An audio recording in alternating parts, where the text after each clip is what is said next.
নমস্কার বন্ধুরা, আমি মালতী নন্দিস কিচেনে আপনাদের স্বাগত। আজকে নিয়ে চলে এসেছি পোস্ত কারি। এই রান্নাটা করতে আমাদের দুটো মাঝারি সাইজের ঝিঙে, 4 থেকে 5টা পটল ও দুটো সজনে ডাঁটা লাগবে। প্রথমে সবজিগুলোকে চোকলা ছাড়িয়ে নেব। তারপরে সবজিগুলো ধুয়ে পিস পিস করে কেটে নেব। এবারে গ্যাসে কড়াই বসিয়ে কড়াইতে 3 থেকে 4 চামচ মতন তেল দেব। আপনারা এই রান্নাটায় চাইলে আলুও দিতে পারেন, আমি আলু দিইনি। তেলটা ভালো করে গরম হয়ে আসলে গ্যাসের ফ্লেমটা আবারও লো করে দেবো। এবারে চা চামচের হাফ চামচ মতন কালো জিরে ফোড়ন দেবো। কালো জিরেটা যাতে পুড়ে না যায়। কালো জিরেটাকে ভালো করে নেড়ে চেড়ে তার মধ্যে কেটে রাখা সবজিগুলো দিয়ে দেবো। সবজিগুলো যখন কড়াইতে দেওয়া হয়ে গেলে তারপরে স্বাদ মতন লবণ ও একটু হলুদ দিয়ে দেবো। লবণ আর হলুদটা দেওয়া হয়ে গেলে ভালো করে নেড়ে চেড়ে গ্যাসের ফ্লেমটা লো রেখেই মিনিট খানেকের মতন ঢেকে রাখবো। কারণ পটল ও ঝিঙের মধ্যে একটা জল থাকে।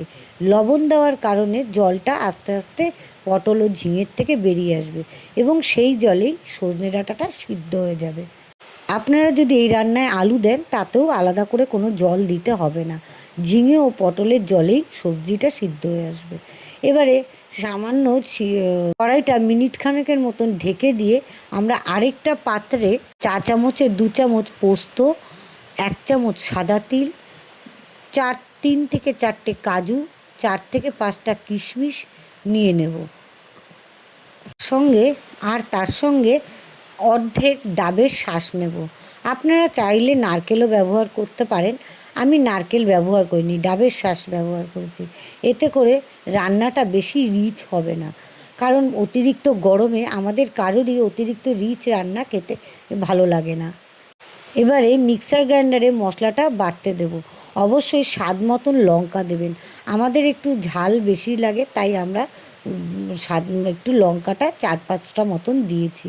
এবারে কড়াইয়ের এদিকে কড়াইতে দেখা যাবে জলটা ঝিঙে ও পটল থেকে ছেড়ে দিয়েছে। সেই সময় আপনারা 1 চামচ মতন জিরের গুঁড়ো ও একটা কাঁচা লঙ্কা ওর মধ্যে ফেলে দেবেন। তাতে কী হবে, ওই পটল ও ঝিঙের জলেই গ্যাসের ফ্লেমটা লোই রাখবেন যাতে বাড়ানো না হয়। হ্যাঁ, জিরের গুঁড়োটা ভালো করে কষে যাবে। আমি এখানে জিরের গুঁড়ো ব্যবহার করেছি, বাটা জিরে ব্যবহার করিনি, কারণ গ্রাইন্ডার বাটিতে বেশি জিরে ছাড়া বাটা যায় না। তাতে করে যদি আপনারা গ্যাসের ফ্লেমটা লো রেখে মশলাটা কষান, তাতে জিরের গুঁড়োর দানা দানা ভাবটা আর আসবে না, ওটা সিদ্ধ হয়ে বাটা জিরের মতনই স্বাদ এসে যাবে। এদিকে আমাদের মশলাটা বাটা হয়ে গেছে, এদিকে সবজিটাও কষে গেছে। তারপরে আমরা পোস্তের রাখা মশলাটা সবজির মধ্যে দিয়ে দেবো। দিয়ে তারপরে দেখবেন সবজিটা আস্তে আস্তে কষে যাবে।